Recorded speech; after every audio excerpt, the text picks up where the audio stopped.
Hello and welcome. I've been doing a series of tutorials on how to play some different card games. I'm continuing that here today with how to play 5-card stud and 5-card draw. These are two variants of poker that you may not see so much these days. A number of home games may still play them, but if nothing else, this will help you understand what's going on in like old westerns or games where they're playing these variants of poker. 5-card draw was the first poker game I learned, maybe because it was easy. It was a little before the Texas Hold'em craze. But I will teach you how to play these. You might find it useful if it ever comes up in a set of games that you are playing. I did a pretty in-depth video on 7-card stud, and 5-card and 7-card stud are played extremely similarly. So that's a real deep dive, which you might find useful. But I'll give you everything that you need to know how to play both 5-card stud and 5-card draw. In these videos, I focus on the basics, making sure you understand the fundamental mechanics. I'm not really diving into strategy, which I'll leave to others who can give you better info. But let's get started with 5-card stud. I'm going to walk you through a quick look at kind of the basic flow of play. Then we'll talk in more detail about how betting works in this fixed limit game. 5-card and 7-card stud are almost always played as a fixed limit betting game. And I'll make sure you understand what that means. But it's quite simple. It just means the house rules define the increments of bets and raises in the different rounds of the game. So let's get started. Each player is going to be dealt 5 cards of their own. There are no shared community cards. Players are dealt 1 card face down and then 1 card face up. At this point, a round of betting occurs, which of course we'll look at. Once that's complete, players are dealt another face-up card, and the betting is not fixed by position, but value of cards showing. So once the 3rd card is dealt, we call 3rd street, the best showing poker hand is going to lead the betting. We complete that round of betting, deal another face-up card. 4th street, dealt 4 cards, 3 face-up, the first face down. Only you as a player are going to know what's in that card. And after that round of betting, we deal the final card, which is also dealt face up. And there is a final round of betting. If there is more than 1 player remaining in the game, i.e. has not folded, stopped playing the hand, there will be a showdown where the face down card is revealed and the player with the highest showing poker hand will win. This player had a pair of 10s and a pair of queens, so not bad. So right off the bat, you'll notice this is a poker game where almost the entirety of a player's hand is visible to the other players. It's really just 1 card that you don't know. So there's a lot of information showing in this game compared to some other variants of poker. All right, so that's the basics. the 5-card hand, the 1 face down, and 4 cards face up. And so let's look at it with betting so we know how the game works overall.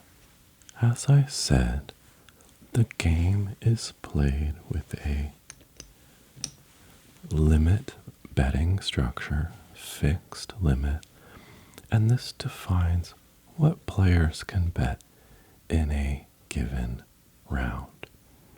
There are 4 rounds of betting. And to start with, let's go over what our house rules are going to be.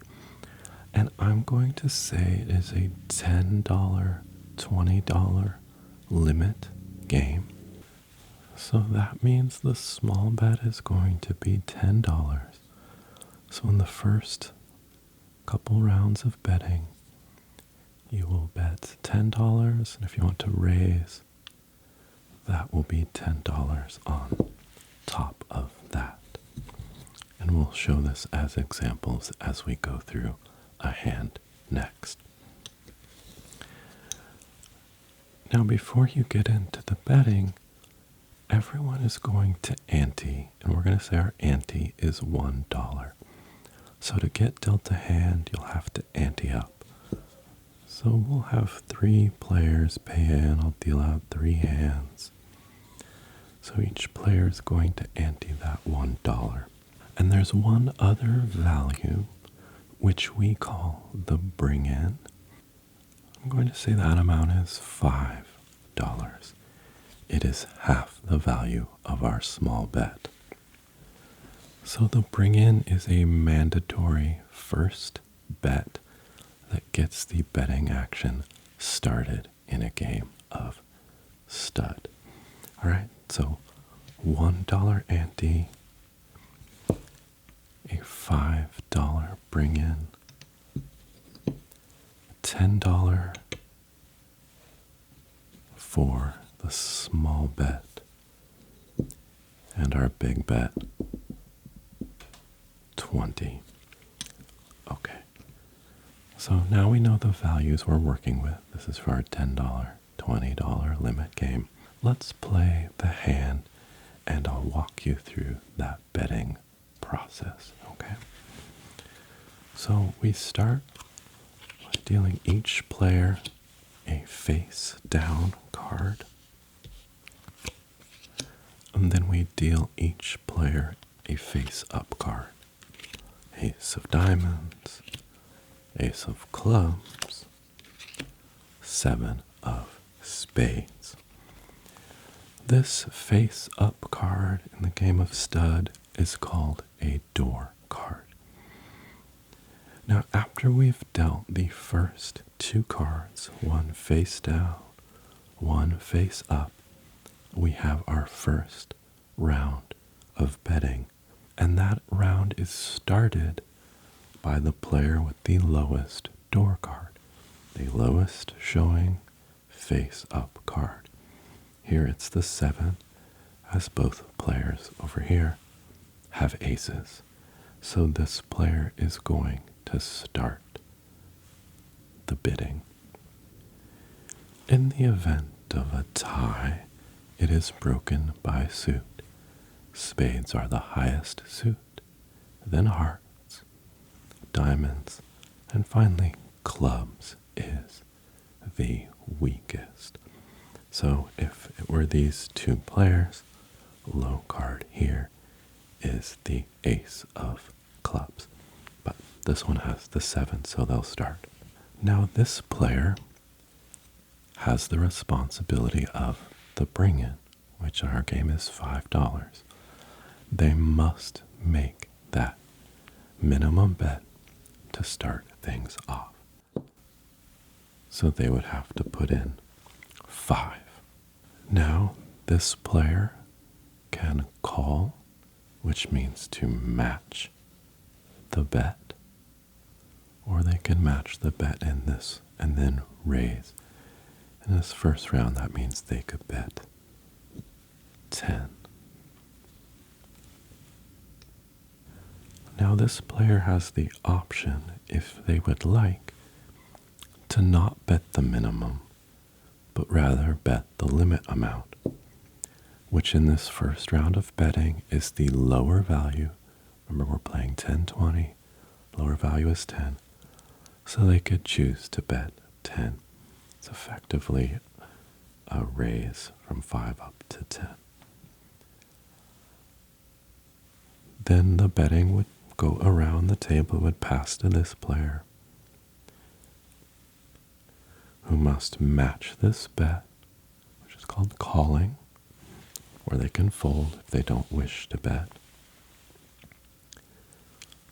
They can also match this bet and then raise. And again, the raise is defined by the limit of 10. So if they want to raise, the raise must be 10. And when we do a round of betting in poker, it ends when all players have wagered the same amount or have folded, quit playing the hand. And as part of that 7-card stud video, I give a real basic review of this, and I've released that as a separate video, which I've linked below and hopefully up here, and you can take a look at that. So the bet is now 20, so to play, that must be matched. So this player would have to call, again match this bet, and put in 20. They could also choose to raise again, which must be the $10 amount of our limit. Okay, but let's say they call. House rules will usually specify a maximum number of raises per betting round, typically 3. Some games will allow uncapped raises if at the start of that round there are only 2 players left facing each other, which is called heads-up play. But typically games will be capped at 3, maybe 4 raises per round. Alright, so these have both bet 20, but this player has still only bet 10. So to stay in, they need to at least match. So if they call, all players will bet 20, and the betting round is over. So let's step back a moment. Right, this player has to lead off the mandatory bet, the bring-in, which in our game we said was 5. And we said they had the option to bet the limit amount, which is 10. That's called completing the bet. So we saw an example where they did that, and we ended up going around and all players wagered 20. If they had bet the bring-in, the minimum, this player would have only had to call with 5. They could also do the first raise, completing of the bet, by entering in 10, the limit for this round. This player could have called that 10, and then this player could have matched by betting another 5. So let's run with that.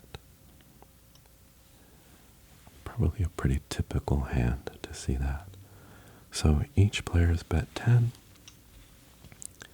We'll put those in the pot. Everyone bet an equal amount, and we will deal our third card. This will be face up. 6, a 4, and a 10. So now in this round, the highest showing poker hand will lead the betting. So it's not fixed by position.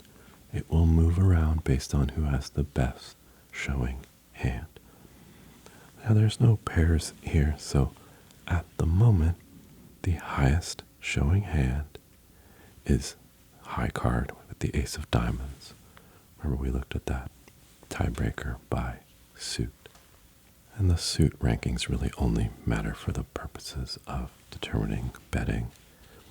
Ties in the showdown are going to be resolved by hand rankings. and certain hands can be tied. All right, so now this player leads the betting.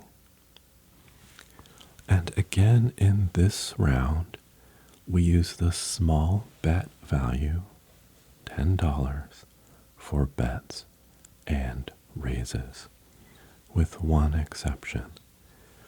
The player was showing pairs. They could bet the big bet amount instead of 20.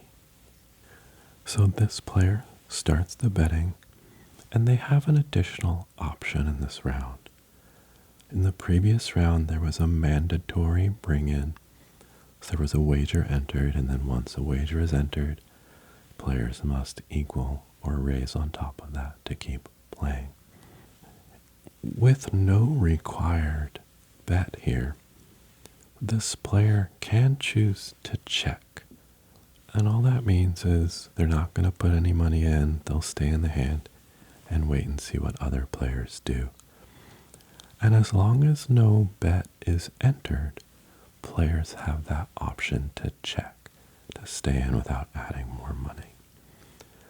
But as soon as a player makes a wager, say this player wants to bid 10, they must bid the small bet amount in this round. When we have 3 cards dealt, second round of betting. Now this player can no longer check. They must enter a bid. You have to equal that. They could call.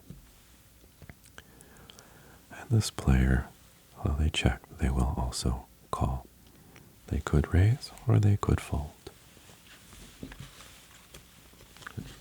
Take a quick peek here. I'm not really playing this hand.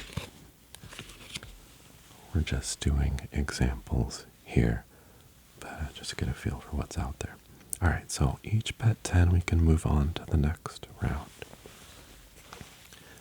Again, we deal a card face up. This will be what we call 4th Street. 4 cards dealt. Showing all diamonds here and all spades here.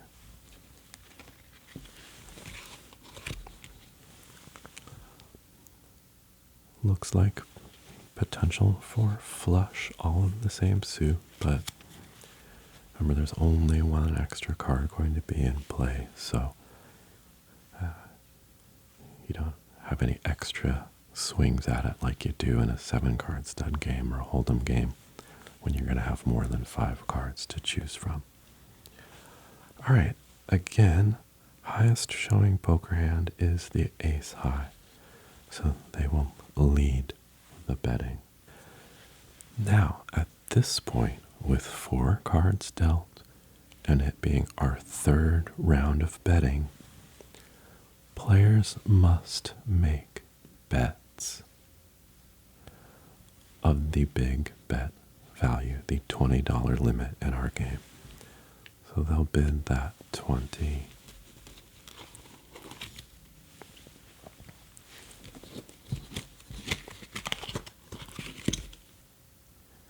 And again, I'm not really playing these hands, just doing examples, so we reveal the cards and it seems crazy too, that's why. This player wants to bid 20, calling, matching, and this player will look at it and say, I'll bid 20, but I also want to raise. And because we're now using the big bet in this round, bets and raises are going to be 20. So they match with 20, and their raise is 20, making the total 40. So this player sees that and says, actually, I don't want to keep playing, I'm going to fold. So they're out of the hand. I'll lose any money staked so far. And this player has a decision to make and will say they call. Both have bet 40, bets are equal, we move on. This will be our last card and then our final betting round. Queen of Diamonds. king of hearts. Okay. We're going to leave both players in the game, but might be a little crazy in terms of hands here. So in the final round, again, we have to use the big bet value of 20. Ace is high. The highest showing hand is still just high card. They'll make their wager, which must be that 20. And we're going to go wild.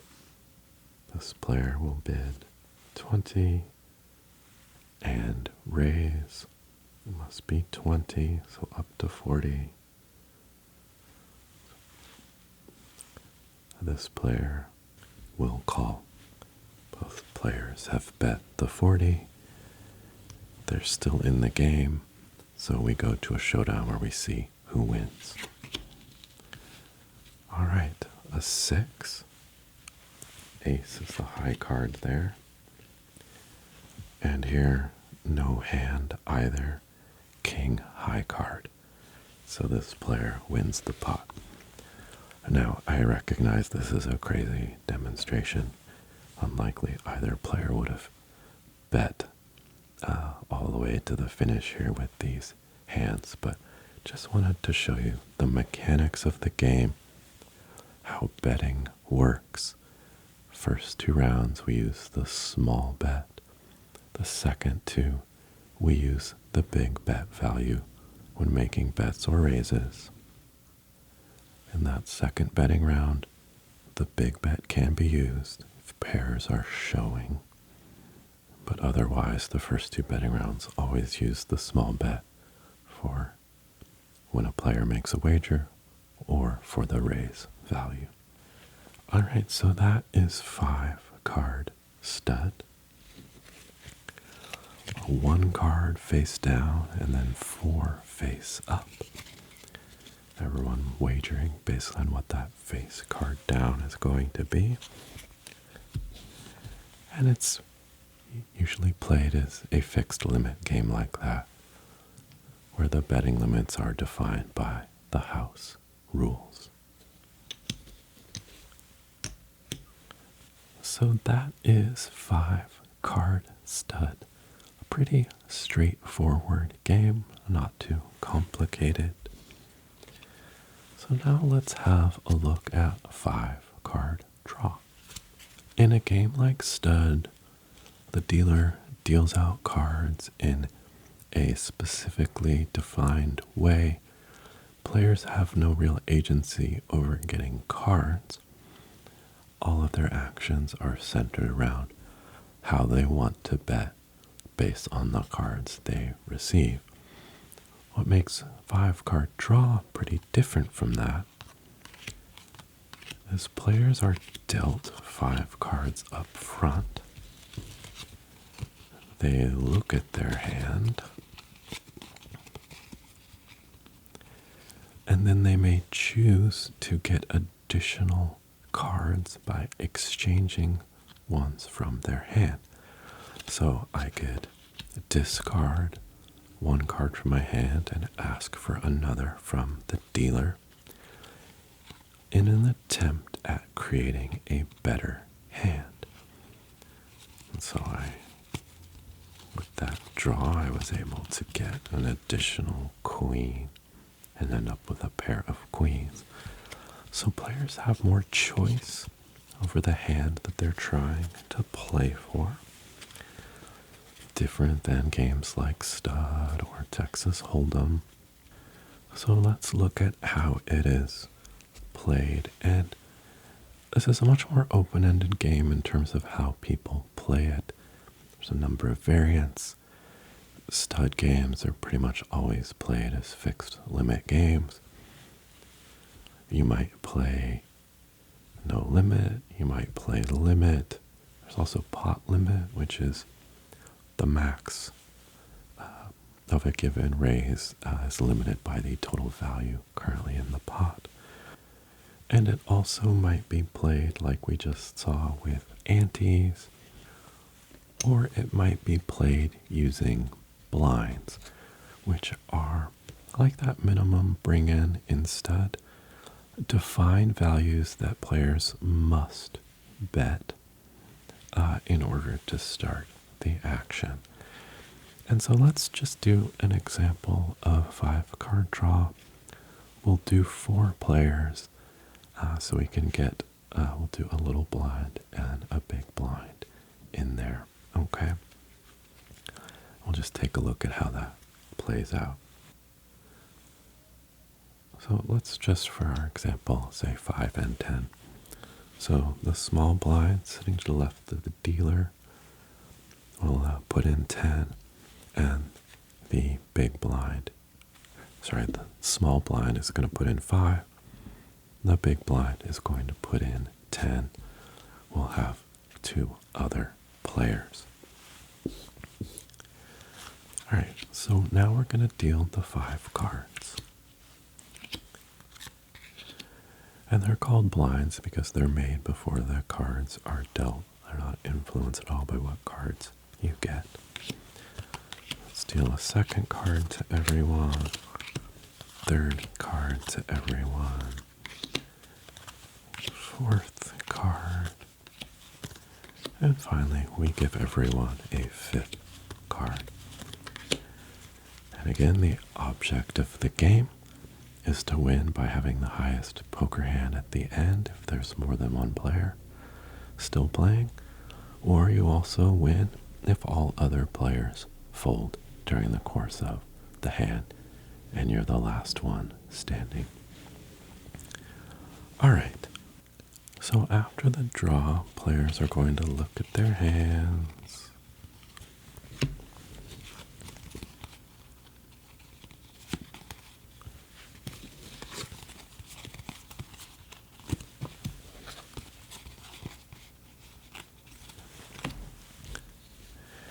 And we're going to have the first round of betting. All right, the small blind and the big blind have put in, which starts the betting action. And so this player next to the big blind is going to start our betting. And the maximum wager currently on the table is the 10. So they must call the 10 or match it, and they could raise, must be at least the amount of the big blind here, the highest bet on the table. Right, so they're going to call. This player is going to fold, so they'll turn in their cards and they will not play any further, which brings us back around to the small blind. They just had to post that initial amount. They only have 5 in, and the wager is 10. So allowed to call. And then we have equalized the bets, but in a game with the big blind, they're allowed to have a chance to raise if they want to before the betting stops. And if they did, we'd keep going around until they were equalized. And interestingly enough, I'm going to have them do that. So they will bid the 10. This player will call. And then with the wager being 20, this player will also call to stay in the game. So that is our first betting round. Now players will go around, starting left of the dealer, can ask for cards. So this player is going to take 3. 1, 2, 3.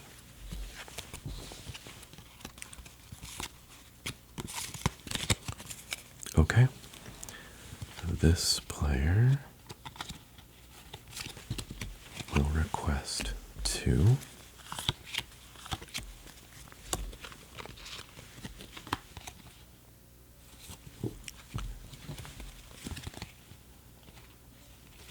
And this player 3.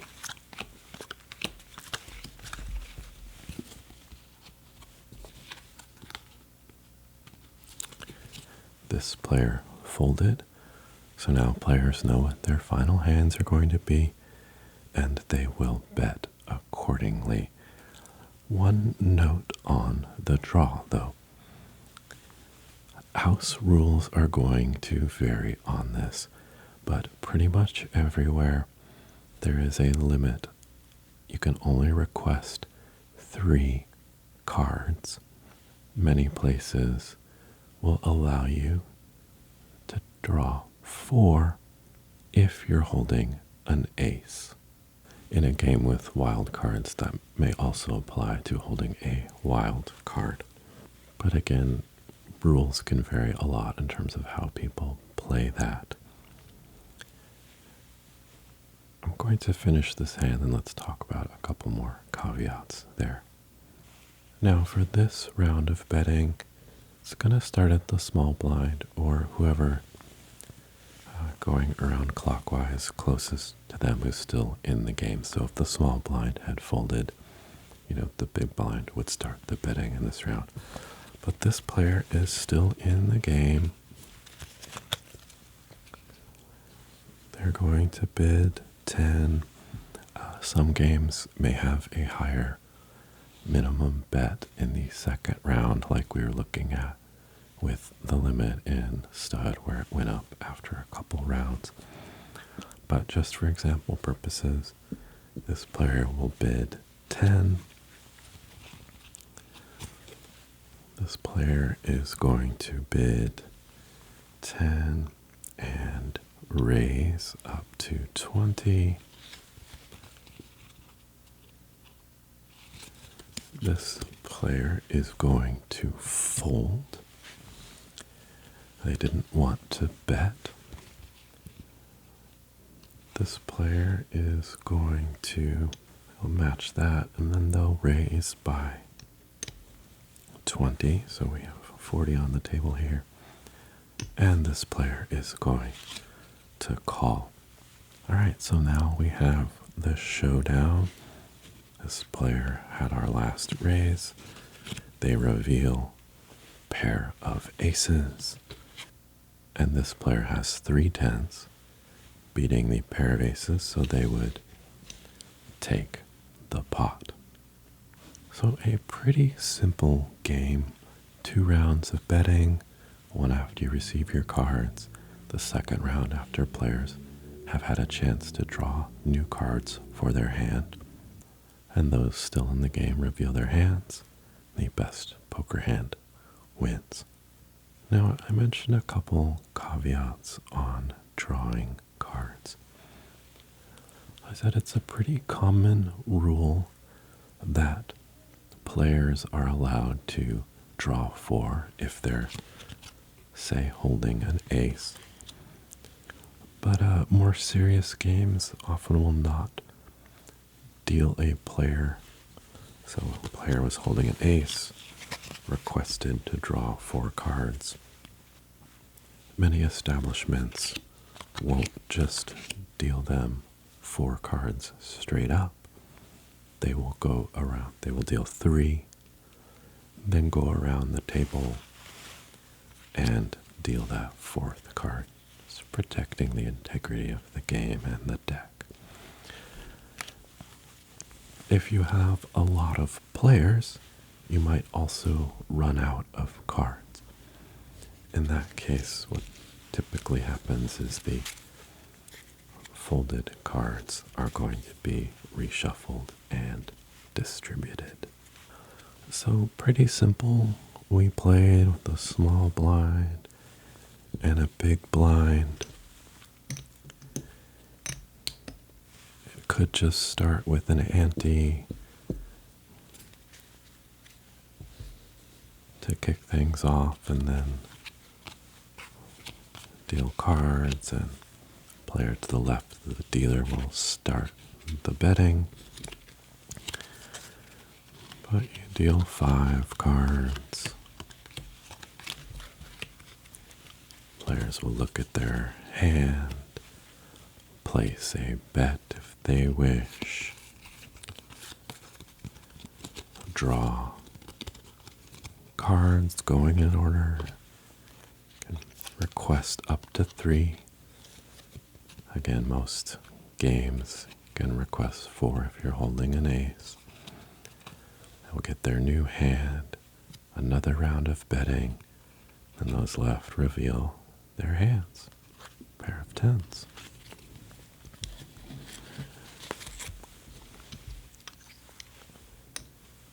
This is a game that's played with many variations. So one common one is jacks or better. So again, let's deal in 4 players. 2, 3, 4, 5. Alright, so we have 5 card hands. And in jacks or better, let's make sure we got their antes in there.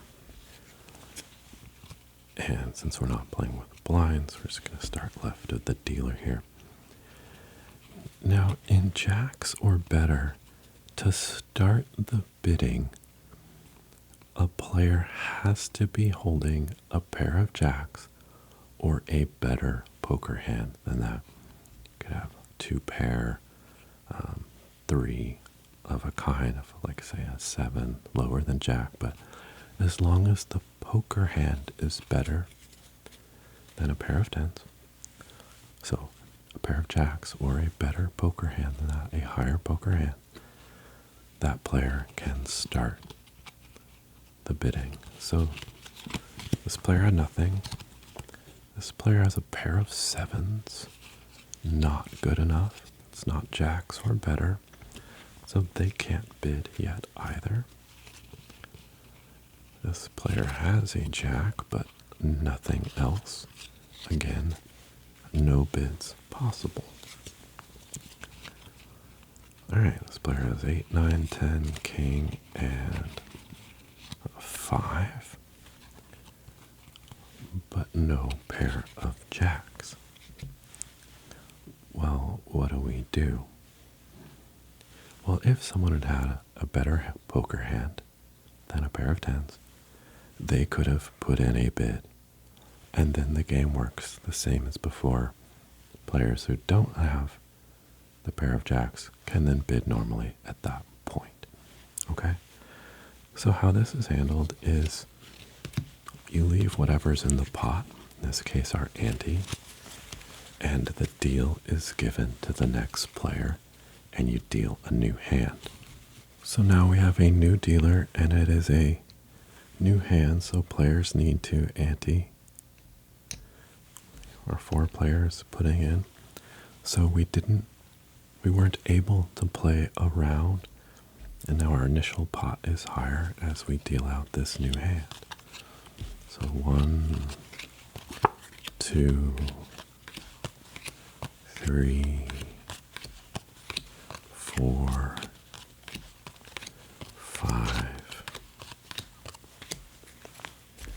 Alright, now bidding starts to the left of the new dealer. Let's see what we got here. Nothing. Nothing. Aha. So this player has a pair of aces. So they are able to start the bidding. And let's bid 10. Now, these players, they didn't have a good enough hand to start the bidding. But now that there's a bid, we're in a normal bidding round, and they can bet accordingly. Interestingly, this player has a pair of kings, so they would have been able to open the betting if that player hadn't. Alright, so let's just say they bet 10. This player will call, and we'll have this player fold.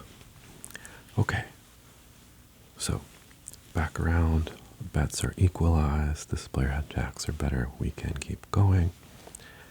And now This plays just like the hand of 5-card draw we did again. Players can ask for cards. This player folded. There will be a subsequent betting round, and it will play out as normally. So let's look at this because there's one thing that we need to discuss. So this player, all right, so we're starting here. This player requests 2 cards.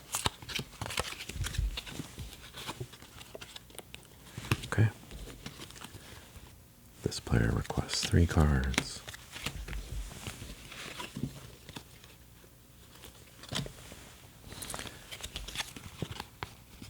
And this player also wants 3.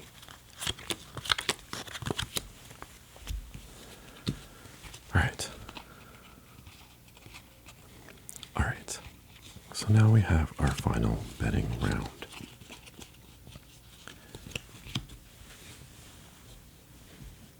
This player bids 10. Player here bid 10 and raise to 20.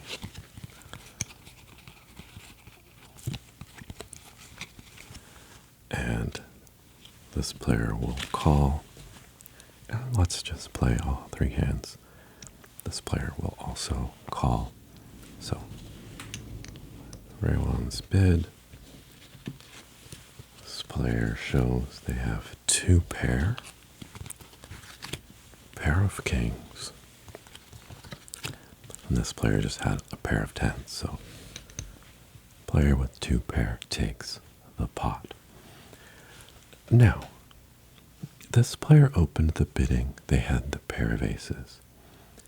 But if it had been a circumstance where when it came time to draw, let's say they had discarded. Let's just rig their hand here.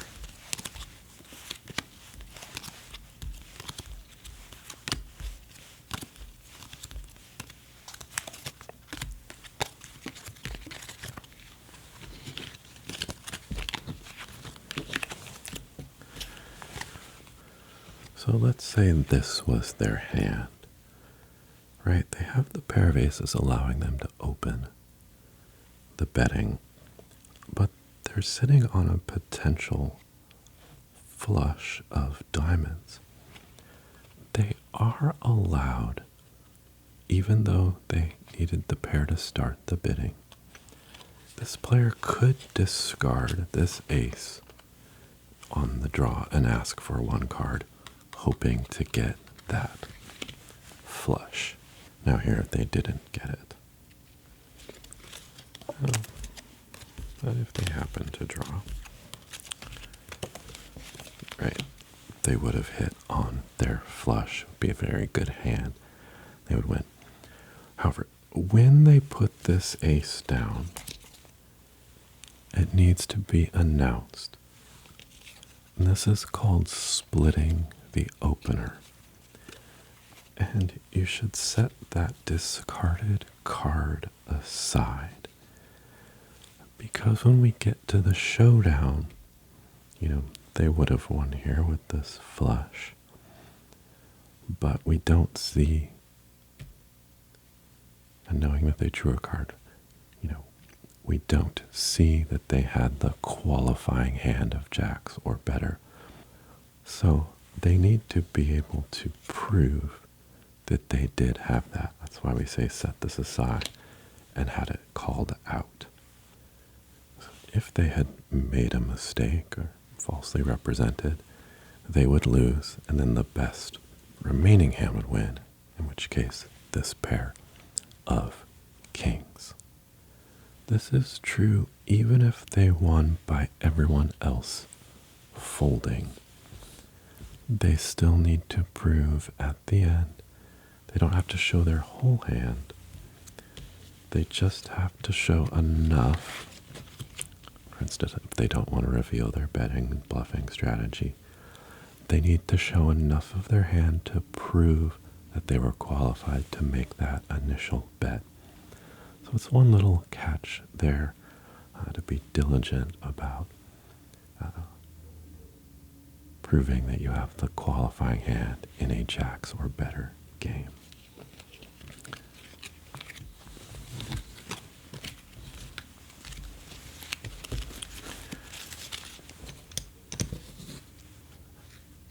So, as I briefly mentioned, jacks or better is a very common variant of 5-card draw. Some people will play a version where if no one has the jacks or better, switches to low ball, which is kind of like the opposite, where the lowest hand wins and aces become low. That one just confuses me, so I'm not going to talk about it too much, but it is a variant you might run into. The other thing that's common with 5-card draw is playing with a wild card. And you might often hear deuces wild, maybe the most common form of it. And in that case, twos count as whatever card you would like them to be. And so with a wild card, and if it's deuces wild, it would be any two. This can represent any card a player needs to complete a specific poker hand. There is one exception. It cannot be used to represent a card already existing in the player's hand. It can be used, however, to numerically make 5 of a kind. So if you had 4 queens, your wild card could make a 5th queen. 5 of a kind then beats a straight flush, so becoming the highest hand. Deuces wild may be the most common. People may call the wild card. So the person dealing may say sevens wild or one-eyed jacks, another common one. What is a one-eyed jack?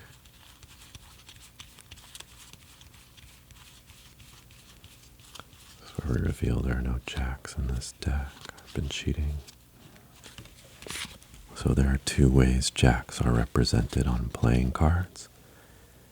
One more front on where you see both eyes. Then one where his head is turned and you only see one eye. This is a one-eyed jack. I always like to call 2-eyed jacks wild, and people get very angry. There are lots of arbitrary rules in this world, and heaven help you if you break them. Another common variant might be jokers wild, where jokers are inserted into the deck and they play the role of wild card, allowing you to make a hand as you choose if you have one of those joker. Alright, so 5-card draw, pretty straightforward game. Interesting in that players have some choice over what hand they go for via drawing cards. Alright, we deal a hand of 5. We do a betting round. Players ask for cards from the dealer, going around the table, give them the requested cards. With their new hands, players will make their final bets in the last betting round. If any 2 players remain in the game, you reveal cards and see who won.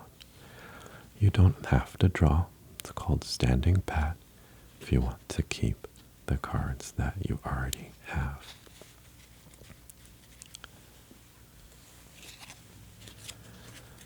Alright, well that is an overview of how to play 5-card stud and 5-card draw. I hope that you have found this to be useful, and good luck out there in your poker games. Good night.